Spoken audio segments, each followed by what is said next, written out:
Kumbay, mi nombre está Zoraida Molina Arndel. Salmo 97. Senhor tá rei de render criação.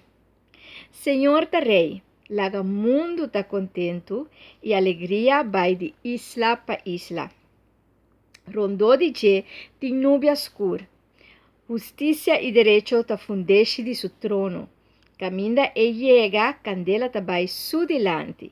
E te queima tures não coloque resistir.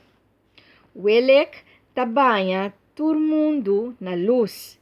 Terra ta mira e ta começa a temblar. Seru não ta dirti pa Senhor maneira was. Na chegada de Senhor que ta dono de enter mundo. Cielo ta anunciar que su juicio não ta justo. Pueblo não tur ta mira su glória. Vergüenza país não que ta sirve imagem não. Que ta orgulhoso riba Deus não de água doce.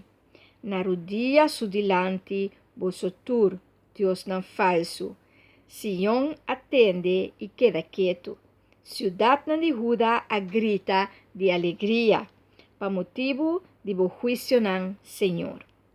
Pa sobra abo ta Senhor, abo soberano, alto elevar riba mundo, hopi mais alto que tur outro Deus.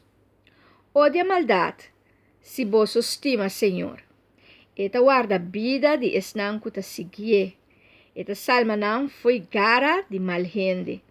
Si, pa esnan que te bom gente, luz te sale. Alegria pa esnan de coração sincero. Tur bom gente, hasi vos contento den Senhor. Alabar e invocar su nome santo. Bonita salmo. Senhor, te rei de enter e universo aqui. Anto, e versículo 12 de versículo começa a virar uma oração contínua de nosso coração.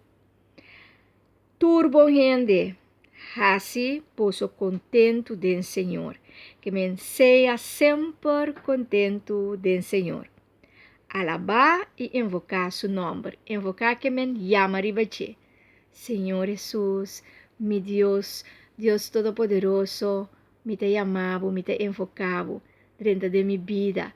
E assim é dentro de minha família. E assim é, bota queda invocar su nome, invocar su nome.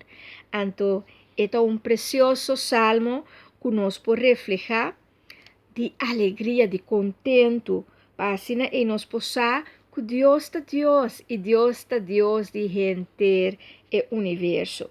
Que mendi, laga-nos siga invocar Senhor, siga alabar Senhor, siga estar contento do Senhor e nos lo mira Deus manifestar. Enjoy the journey.